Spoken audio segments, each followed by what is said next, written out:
Today I want to take you to something that, trust me, it's going to be revolutionary for many of us. It is called the code of honor. The code of honor. It's called the code of honor. Honor is critical. The code of honor is something you need to take advantage of right now. So I'll encourage you as much as you can to get your writing materials, because I'm going to make points that you will need to refer to later. And if you have questions to ask me, I'm already planning to have a day set aside for only questions. I'm going to be setting aside a day just to deal with questions. Honor is simply the morality of superior men. Henry Mencken said, honor is the morality of superior men. In essence, superior men traffic in the world of honor. Superior men are committed to the preservation of their honor. Superior men will do whatever it takes to preserve their honor and walk away from anything that will steal their honor. Please write that down. Honor is simply the morality. That is how superior men live. They live with that great sense of watchfulness over their morality, over their their sense of honor. It's important to recognize that men who are superior, women who are superior, are highly focused on their sense of honor. And anything that would jeopardize that, if having an association will make them lose their honor, they will rather lose the association than lose their honor.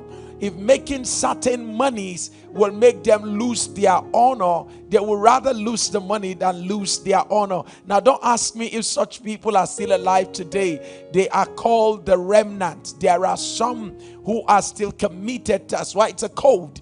They live by this code of honor. It's what they live by, is something they are committed to.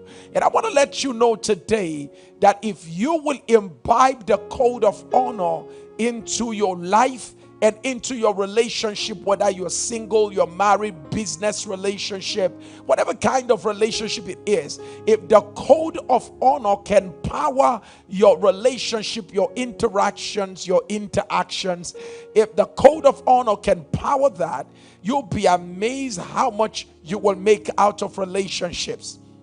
It's important to understand that most of the reasons why our relationships break down is because of the breakdown of honor. Once honor dissipates, relationship begins to disintegrate. Write that down. When honor begins to dissipate, and then it's very obvious, you must never forget that relationships begin to disintegrate. So never forget, keep that in your heart. I want to see the fastest person to type that out for me. When honor begins to dissipate, relationships begin to disintegrate. I thought of something. You need to write that down. I needed to put that. Let me see who is the fastest finger on YouTube to put that down. I'm trying to track you all and see who is putting that down. When honor begins to dissipate, relationships begin to disintegrate. It is critical to know that you cannot keep a relationship longer than honor has disappeared. Whoa. Write that down. You cannot keep a relationship longer than honor is no longer present in the relationship. If a man doesn't honor you anymore, that relationship has already begun its journey towards a state of natural death.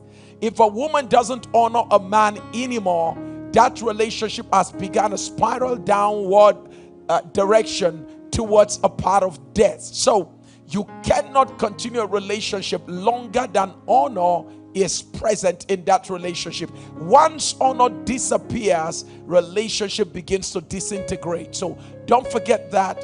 Once honor dissipates, relationship disintegrates. Let me see. Otonjo, thank you so very much. When honor begins to dissipate, relationship begins to disintegrate. Leah, thank you so very much. Jennifer, wow, thank you so very much, everybody. Nana, thank you. Amarachi, you all did amazingly well. Everybody wrote that down. You can actually put that out on Facebook. You can put it anywhere as your own quote. Is that okay? I'm sure somebody is going to see that and be greatly impressed by that. Let's take it to the next level. Having said that, it is critical for you to understand that honor is not only the morality of superior men. Did you write that down? Honor is the morality of superior men. What that simply means is that men and women who hold themselves in high esteem, they conduct themselves in the most honorable way. They conduct themselves in the most honorable way. Ministers of God who command respect. I'm not talking about who commands crowd. Anybody can gather a crowd. I mean, a musician can gather a crowd, and a comedian can gather a crowd. But when it comes to a man of God, one of the things that makes a man of God command continuous and consistent respect is what I call honor. When a man conducts himself with that sense of honor, when a woman carries herself with that sense of honor, there's something about honor. Honor pushes away from you men of lesser character. You want to write that down. Honor actually repels from you men and women with lesser character. In essence, if you're a man and a woman who traffics in the world of character and honor, what happens is that men and women with lesser character will walk away from you. It is just the way it is. They can't stay because there's something about honor. Honor attracts honor. Honorable men attracts honorable men.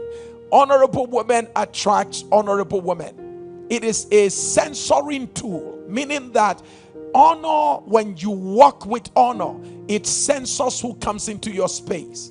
You don't have to say walk away. It censors them out. It keeps them away from you. The Bible says, go away from the presence of a foolish man when you perceive not in him the lips of knowledge. The Bible says a stern countenance drives away flattery. So there is something about walking in an honorable path. It keeps away from you men and women who are not supposed to be within your space. They may not tell you why they don't want to be with you. It is because you walk by the code of honor. You walk by the code of honor. Listen carefully to this. It's a general proverb, and it is commonly rendered this way: that 1,000 or 100 years cannot repair a moment's loss of honor. Did you get that? 100 years cannot repair a moment's loss of honor. I mean, once you lose honor, it takes forever to rebuild it. Now, it doesn't mean you can't, but the point is that it is a hard work. So we always say that don't even lose it. Hold on to it. If you're going to keep a marriage that works for a long time, never lose your sense of honor. Don't destroy the code of honor in your relationship. 100 years cannot repair a moment's loss of honor. People may tend to do like they've forgotten about it, but it's always going to be on their mind. So make sure that above every other thing, you preserve your honor. And the only way to keep your honor, your sense of honor, is to watch over your character. Those who watch over their character preserve honor. If you watch over your character will sustain your honor. So it's important to understand that the key to sustaining honor in a long time or for a long time is watching over your character. It's critical that you know that. Let me share with you something that I found very interesting. Honor may not win power, but it wins respect. Honor may not win power, but it wins respect. And respect earns power. Can you see that? So don't go for power, go for honor. Honor may not win power, but it actually wins respect. And you know, there's something about respect, it is called moral power. So respect brings about moral power. It is therefore critical for you to pursue what we call honor. And I want to show you just how to go about that today.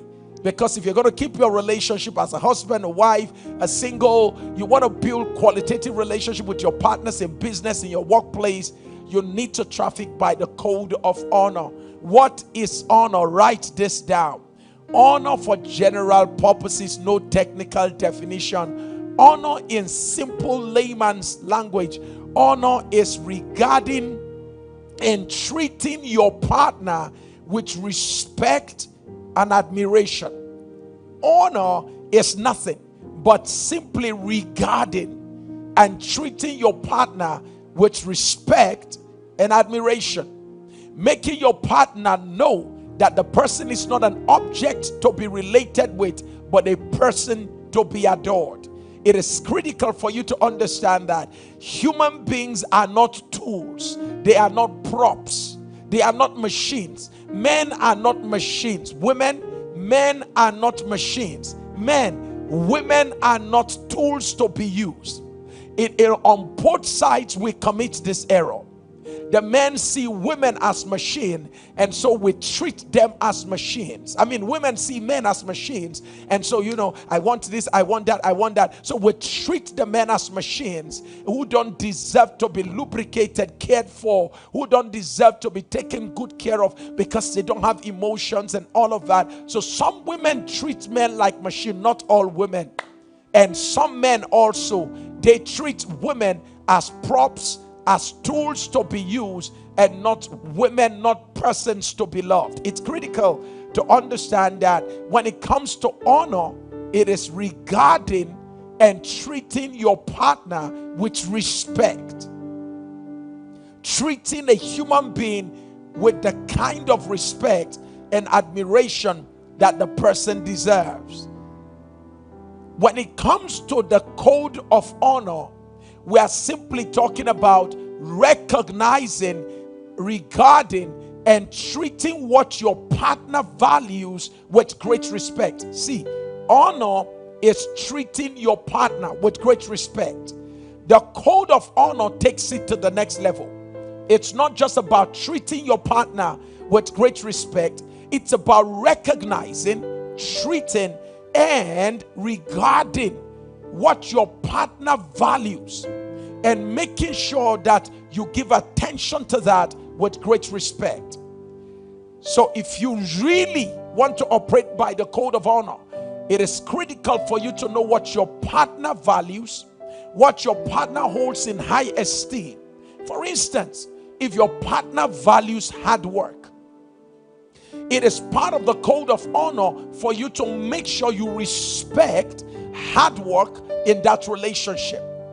If your partner values honesty, if you're going to have a lasting relationship with the person, you need to value the code of honor, which is to value honesty in that relationship. The other side of it is whatever your partner's love language is, it is part of the code of honor to ensure that you value what the person's love language is. Whatever your partner's apology language is, it is part of the code of honor to recognize what is my partner's apology language. I need to value that. Otherwise, we cannot have a very, very symbiotic, mutually beneficial relationship. So, the code of honor is all about recognizing, regarding, and treating what your partner values with great respect. And you cannot treat what the person values and not treat the person with value. So the code of honor is all about value, valuing, honoring, treating with respect your partner and what your partner values. It is the appropriate and expected standard of behavior in a well-defined relationship. The code of honor. It's the appropriate and expected standard of behavior within us, a relationship that is defined.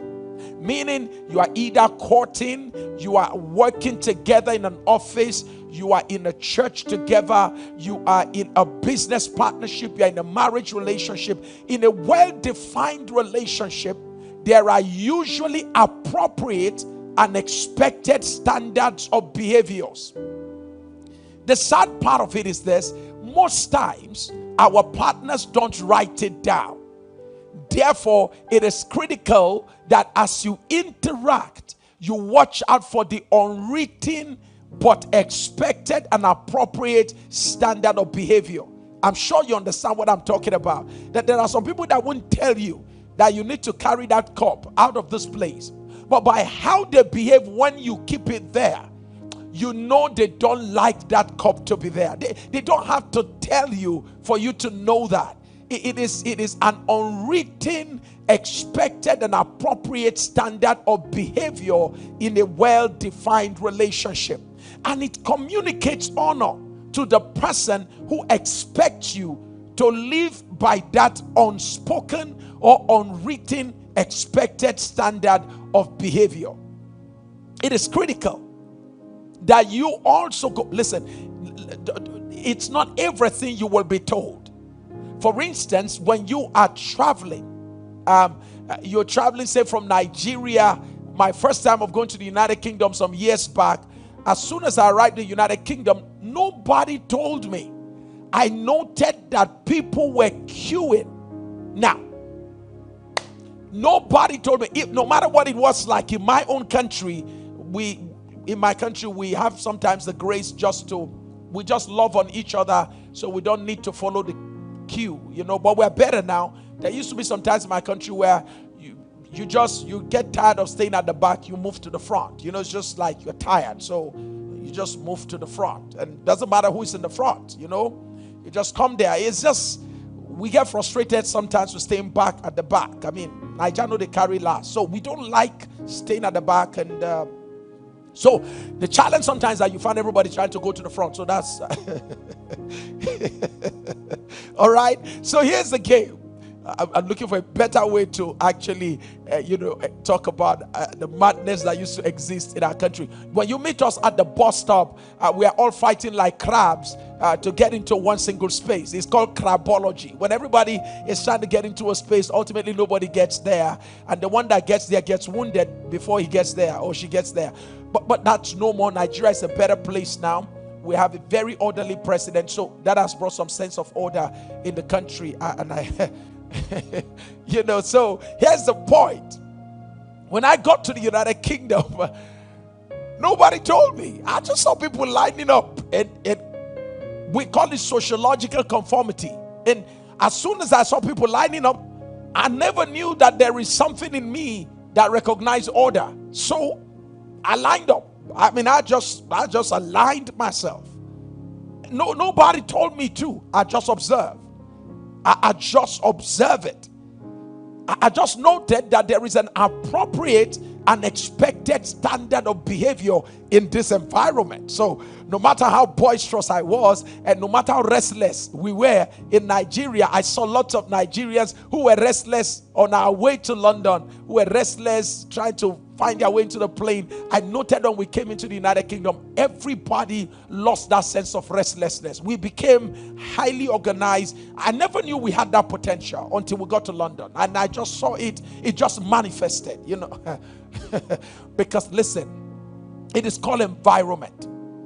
And there's something on the inside of every one of us that must be activated. The capacity to read environments, the capacity to read the unspoken and unwritten expectations that people have of you in relationship with them. This is very, very critical. All right. I'm just laughing over the Nigerian talk. We're such a great country right now. Everything is okay with us now. Things are working very well. We give God the glory for that, and things will get better over time. So never forget this. When you get into relationship with anybody, please, your mom don't have to tell you, your father don't have to tell you. The reason we run into many challenges in relationship is because of what I'm talking about right now. Not knowing what are the unwritten and unspoken, appropriate and expected standards of behavior in this well-defined relationship. You are in a marriage relationship. It's not everything the man will write. It's not everything the woman will write. Observe. Note it that if you keep your shoes in a particular place and your partner constantly carries the shoe out of that place to somewhere else, note that that is your partner's expectation for appropriate and expected behavior. Now, if you allow that to continue for a long time, it is going to start communicating a state of dishonor, a sense of dishonor to the person. And most times, if you don't have a confrontational partner who likes to confront in a state of conflict, if you have an avoiding partner, the person will repress their feelings, suppress their feelings, and the day you will have a reaction from the person, you will not like it. All right, let's get going. Take note of this. Write this down. Beauty, brain, brilliance, body, and build. Without honor, all of that is useless. When you say, okay, look, I'm a beautiful woman, I'm a built guy, our body, our brain, our brilliance, and all of that, and you lack honor, it's over. It's just not going to take you anywhere. So it's important that we begin to give attention to honor. And this day, we're going to be focusing on honoring men and honoring women. I'm going to be sharing with you at least 8 to 9 major things you do to communicate honor to men. And then I will go on to share with you 8 to 9 things you can do to communicate honor to women. These are based on surveys, research, experiences in counseling with individuals, and the rest of that. Let us focus today on honoring men. How do you communicate honor to men? I forgot to ask you to share the video, so if you wouldn't mind, kindly go ahead now and share the video with us, with your friends and all of that. Somebody saying, wow, good to hear. Peace, Obasi. Thank you so very much. Yes, thank you so very much, everybody. Can you just go ahead, everyone, right now, go and share the video. Go ahead and share the video, because it will be critical that your girlfriend, your sister, who is having challenges with her marriage, it's important that she gets to join us right now, so that she doesn't miss out on what we are about to share now. Your colleague in the office, your brother, your sister, your church member, it's time to call them. If they're having conflict in their marriage, trust me, it'll be connected to violating the code of honor. Once the code of honor is violated, relationship bonds begins to break. Write that down.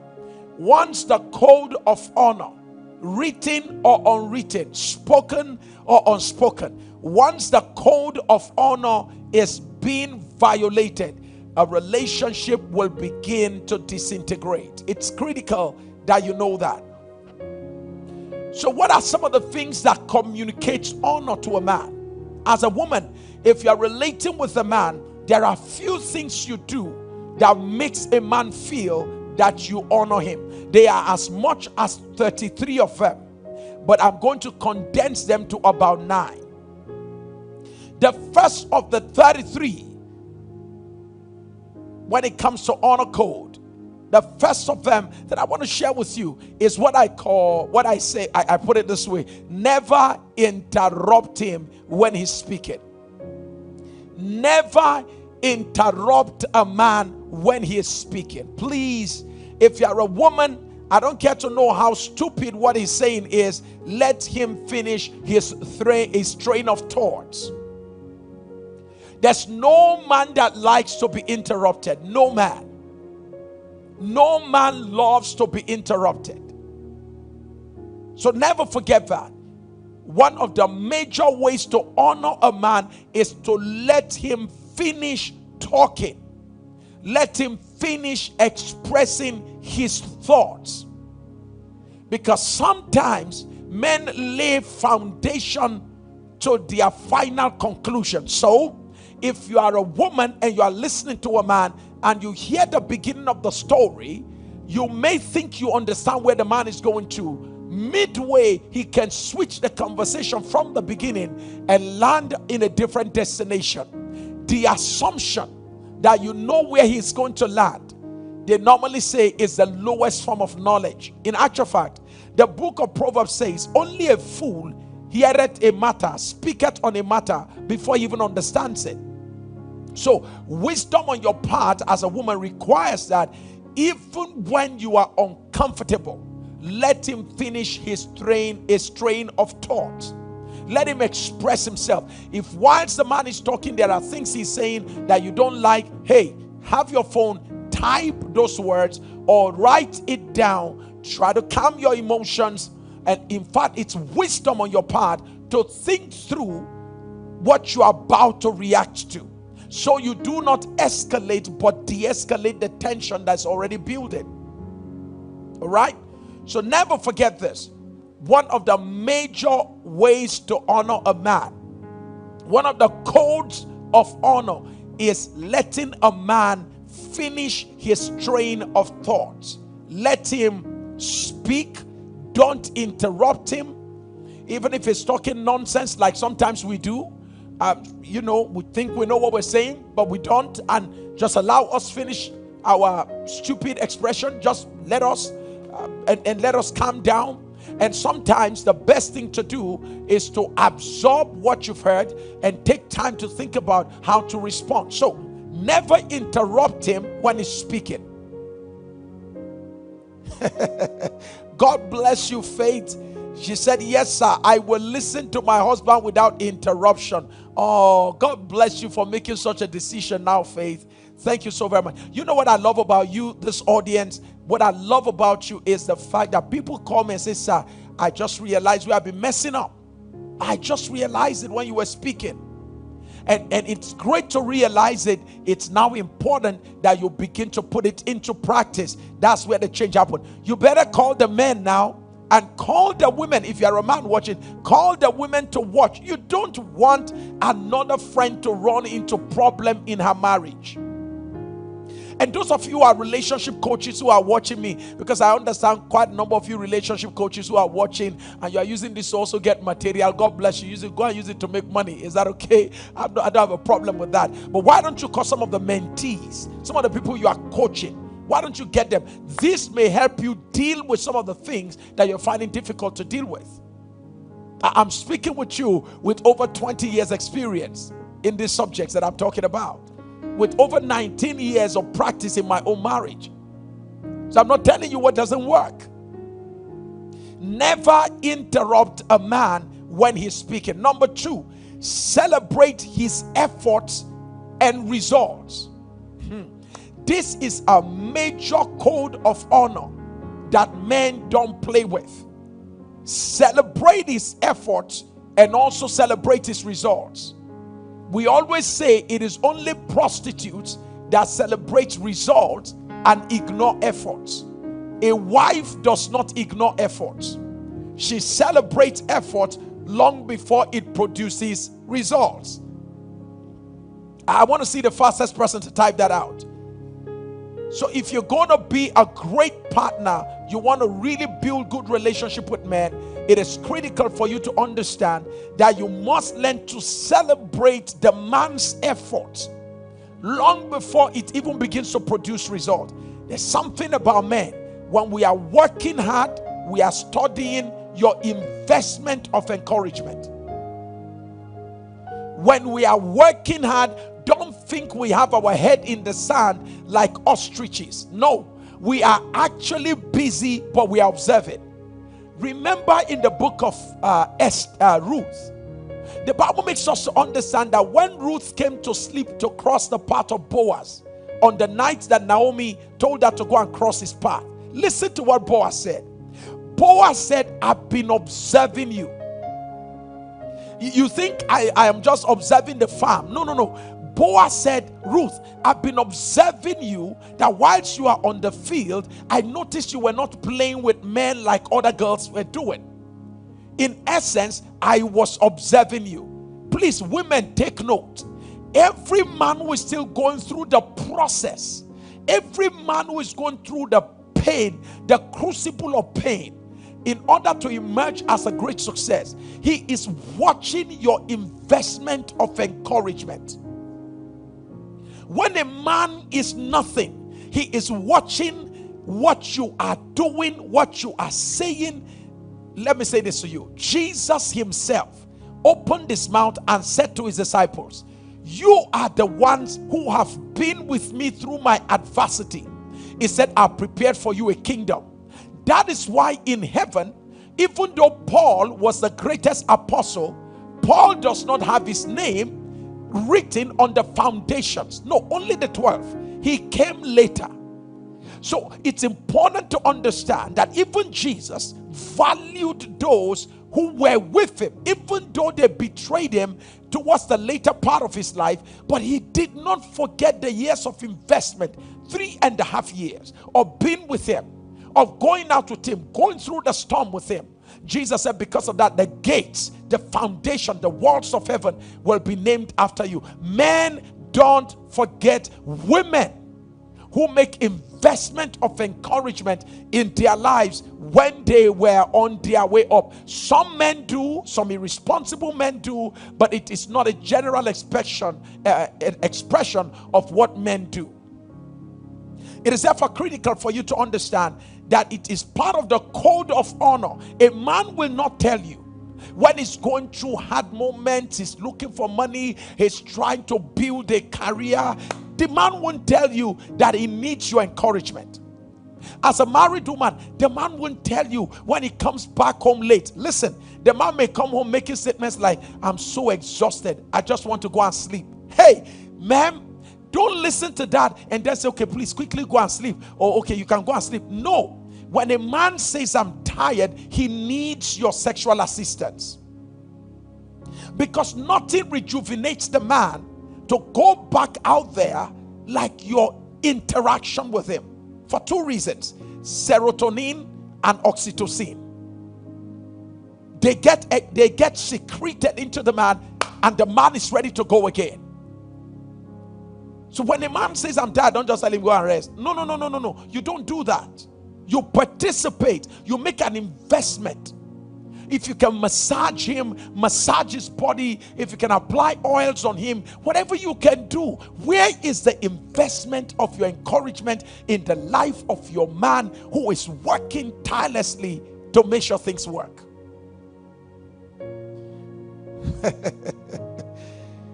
Gladys, thank you so very much. You say when you celebrate your husband, you win his heart. Kumba said, I am not yet married, but this teaching has opened my eyes. God bless you, sir. Thank you very much, sir. When you honor him, you win his respect. You win his respect, you have power with him. Yes, it's critical to take note of that. Celebrate his efforts. When he goes to work, sweetheart, thank you for everything you're doing to provide for us. Now, I want to quickly say something to women that we're missing big time. Mothers, please listen to me. Children will never know what their fathers are doing to make life comfortable for them if mothers don't tell the children stories. You know, the reason why your father is out is because he's doing everything so that your lives can be better. This is what your father does. He drives an Uber, and sometimes people insult him, but your father takes it because he wants to have a better life for you guys. Your father is a military man, and sometimes they punish your father. They lay him out there in the street. They make your father look at the sun. They give him frog jump. They lock up your father in guard rooms. You need to tell these children the story. You need to tell the kids the stories. You need to let them know how they get to have clothes on their back, how they get to buy the sneakers that they have, how they get to eat pizza, it doesn't drop from heaven. Let them know that a father is working hard. Let them know that a man is working his finger to the bone. It is what mothers do in a very, very sensitive and honoring relationship. Mothers tell their children stories about the sacrifices of their fathers. Pastor Sam, how about us the women? Don't worry, I'm coming to you. I'm coming to you, the women. Let's push on. Abuchi, right on, Sir Pastor. You are nailing the points right here. Just in. Invite your friends, because I really want to help marriages. Kids need to hear the story. Mothers, tell your sons and your daughters, particularly the boys. Tell the boys, can you see what your father is doing? Can you see how hardworking your father is, just to make sure all of us are comfortable? You are already training the boy on the art of hard work for his own family. Don't just leave them. Your father is coming back. I don't know where your father went to. I don't know. I think he's just coming from his work. What kind of work does he do? The boy doesn't know. It's critical that mothers tell their sons how hard their fathers are working. And that is why every father watching me right now, please, even if you didn't want to work, find work. Because if you have a son and you're not working, you are destroying his future. He will grow up with an entitlement mentality, hoping that a woman will fix his life.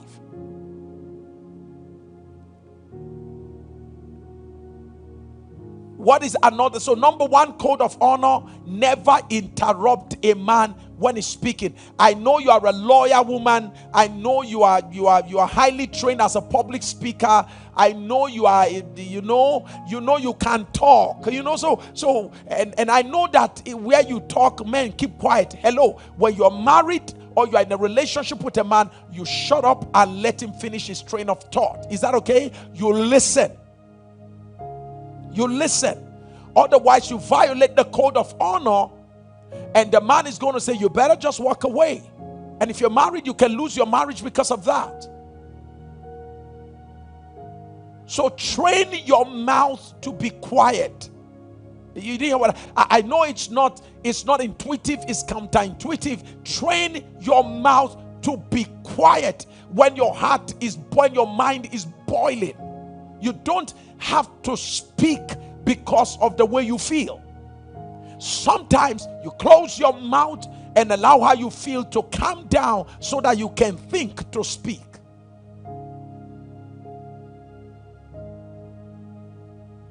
Some of you may need to tag.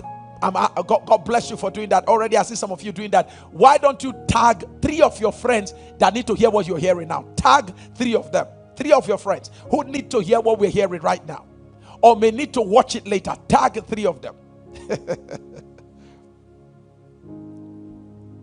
Glory, glory. You said the world needs to hear what we're hearing right now. Well, that's why I'm telling it to you. I'm doing my job, which is to share this with you. Your job is to let the world hear about it.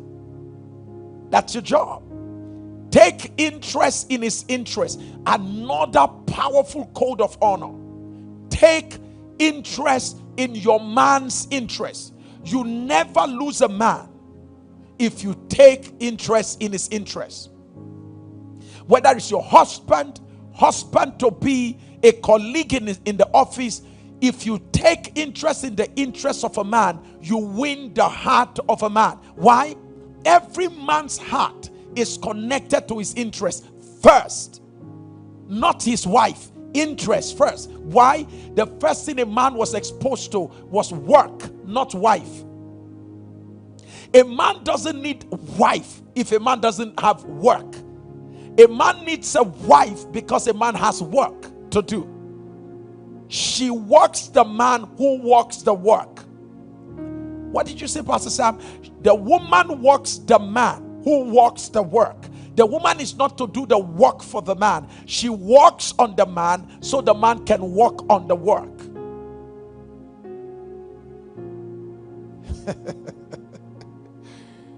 Ekinde, you say thank you, Pastor Sam. Yes, thank you too for joining me. All right.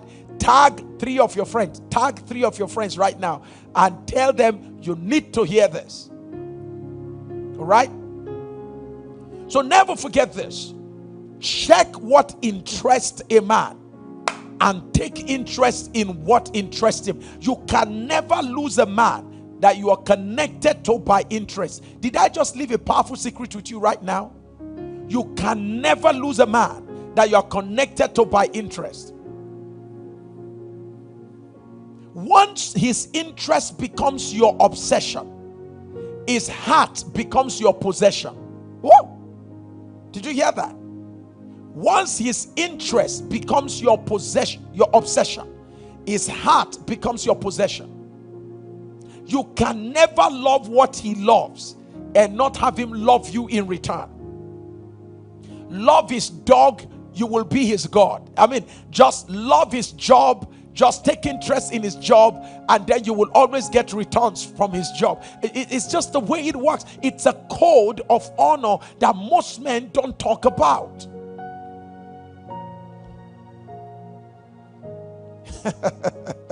AK said the woman works the man who works the work. That's the way it goes. Stop working the work for the man. Work the man and the man will work the work. Women, listen carefully. Attend to the man and the man will attend to his work. Your primary assignment as a woman is to attend to your man. Your mission, your reason for being created is to minister to your man. You have failed in your assignment if you attend to everything except the man. On a daily basis, I always tell our women in our church, on a daily basis, every woman should go to bed after she has answered this question: what have I done today to minister to my husband? Never go to bed until you ask yourself this question: what have I done today to add value to my husband? What have I done today to minister to him? What have I done today to make an investment in him? If your answer is in the negative, then your day was not properly spent when it comes to factoring the purpose of which a woman was created. Yes, you attended to the children. Yes, you cooked in the house. Yes, you fixed the kitchen. Yes, you did everything. You did everything like Mary Martha's case with Jesus. Note this carefully. One of the two of them was busy cooking. One was busy fixing the house. I think that should be Mary. She was busy fixing. And you know what? Martha just stood with, she just stayed close to Jesus. Intimacy. She was just close to him. And Mary got angry and was like, can you imagine, my sister? I am busy. I am laboring for you. Isn't that what you say most times? Isn't that what gets you angry about your husband? That, look, I'm just laboring in this kitchen. I'm working from morning till evening. And the man is looking at you. And listen to what Jesus said in return. Come on, sweetheart. Look at her sitting beside me. She has chosen the best thing. I love the fact that you are cooking, but it would have been wonderful if you spent time with me. I love the fact that you're running all over the place, but how is it that you run everywhere except to me?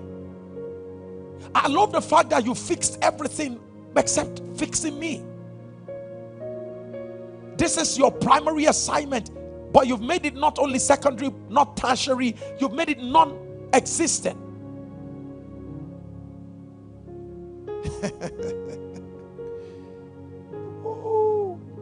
All right. Okay, so take note of this. Take interest in his interest. If your husband is a writer, create the environment for him to write.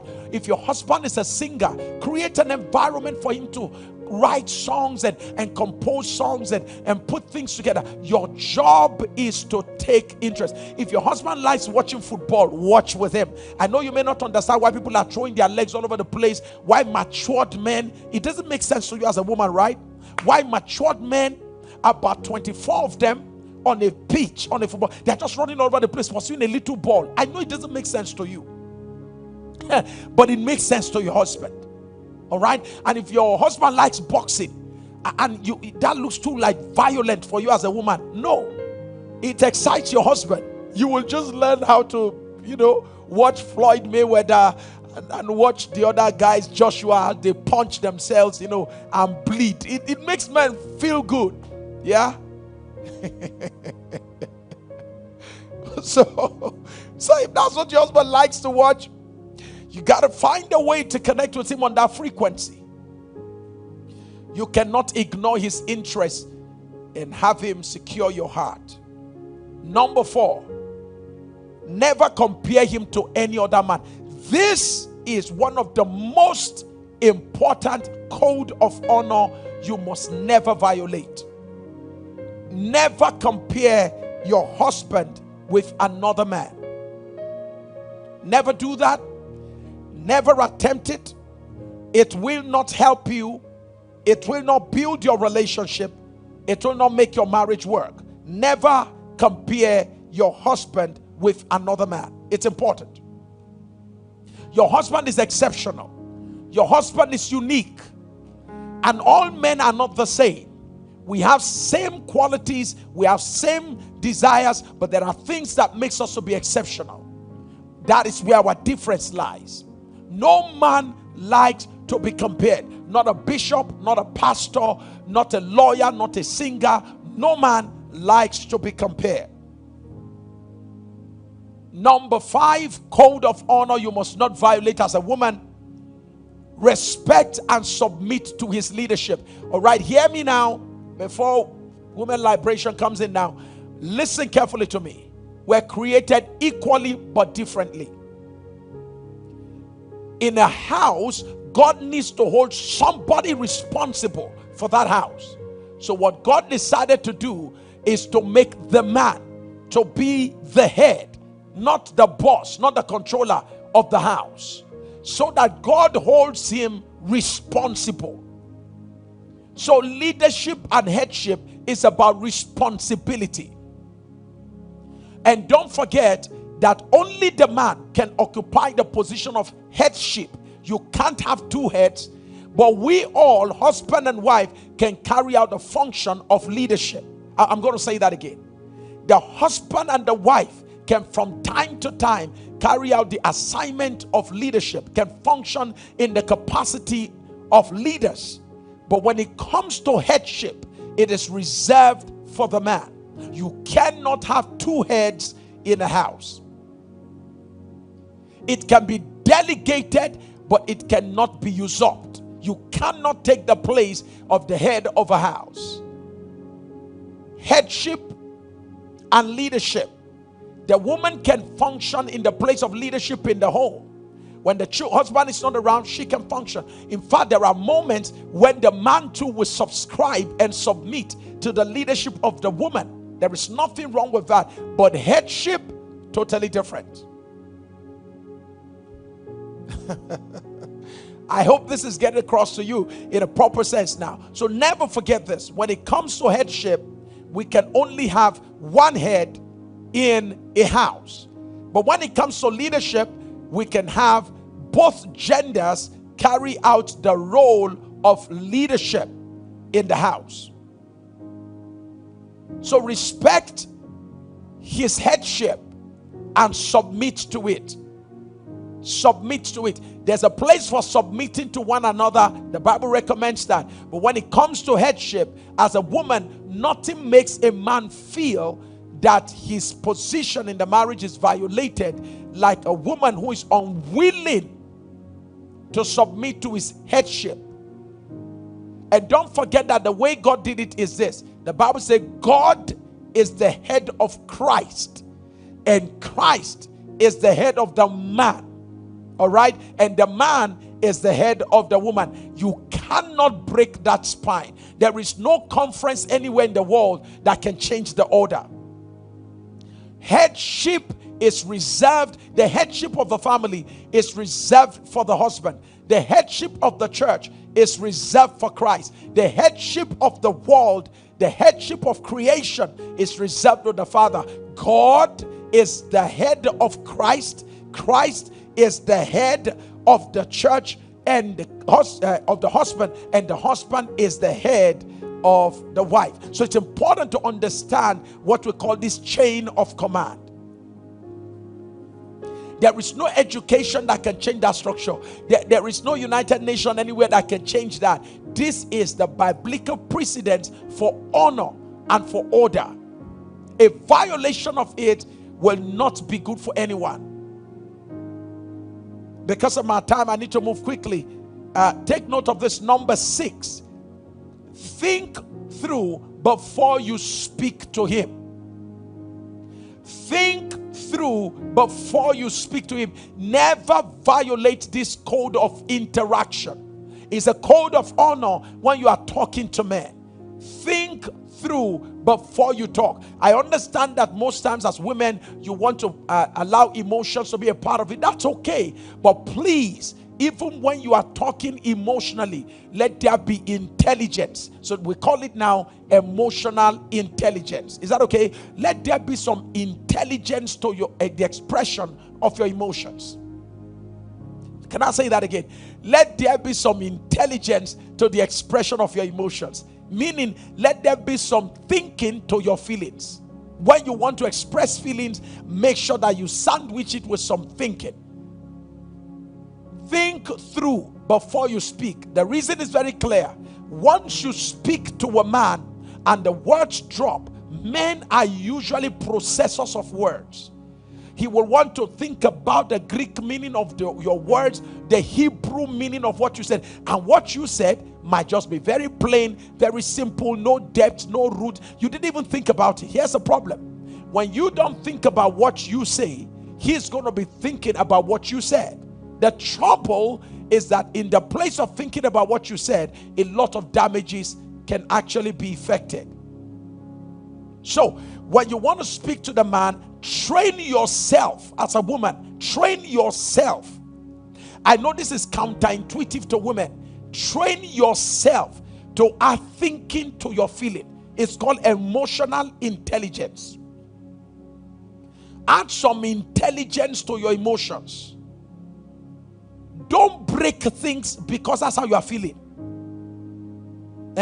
You carry his passport, you burn it with fire, and he's supposed to be going for a conference 2 weeks later, a very strategic conference, but you burnt the passport that carries his visa, and it should take a while now to get another one back. You were angry, you packed yourself, you left the house. And you didn't know that it comes from a very strong cultural background whereby if you leave the house, there needs to be a series of meetings before you come back. Now, leaving the house was easy. Coming back now, there's problem.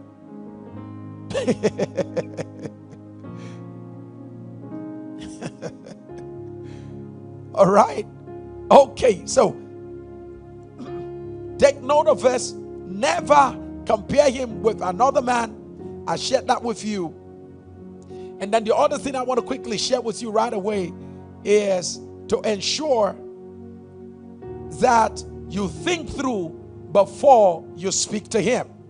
The next thing I want to share with you is never disrespect him publicly. You never do that.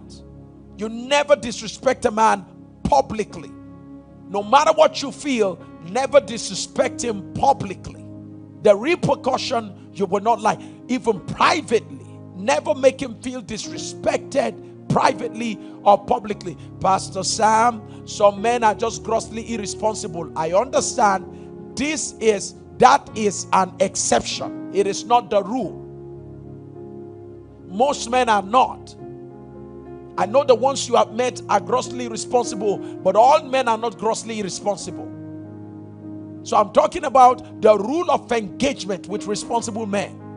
Never disrespect him in the public, not before your friends, not in your church, not before your family, not anywhere in the public. You never disrespect your husband. When he's talking, when your man is talking, you don't just shut him in, shut him down, and take over the conversation. You never interrupt his conversation in the public. That will be disrespectful to him. You don't make a decision while he's there without consulting him. That will be disrespectful to him. Let me share with you one more or two more. Be friendly with those your man honors. I know nobody's ever told you this. Be very friendly with the people your man honors. Don't fight them. I didn't say be their friend. I said be friendly. I didn't say approve them, accept them. There is something we call alignment and redirection. Meaning you can actually be friendly with your husband's friends if you know they are not good for him. In the atmosphere of acceptance, in the atmosphere of friendliness, you can either change them, or after a while, your husband will outgrow their welcome. So don't use aggression to attack your husband's friends. Otherwise, he will stand with his friends against you. It's the foolishness that we're seeing among so many women. When you attack what a man loves, he will protect it for his ego's sake and attack you. So if your husband is going out with a girl and you know the girl, please don't go and fight the girl. Because if you do that, your husband will feel disrespected and he will try to protect the girl at your own disadvantage. There are better ways to go about it. And you can't understand how to go about it so long as you are letting feelings drive your decisions. Sit down, think, pray for wisdom, and God will tell you what to do. Be friendly with those that he honors. Speak to the king in him. Speak to the king in him. In every man there is a kid and there is a king. In every man there is a beast and there is the best. Now, in every man there is a generous one and there is one that holds back. The one you see at work in your house is the one you speak to.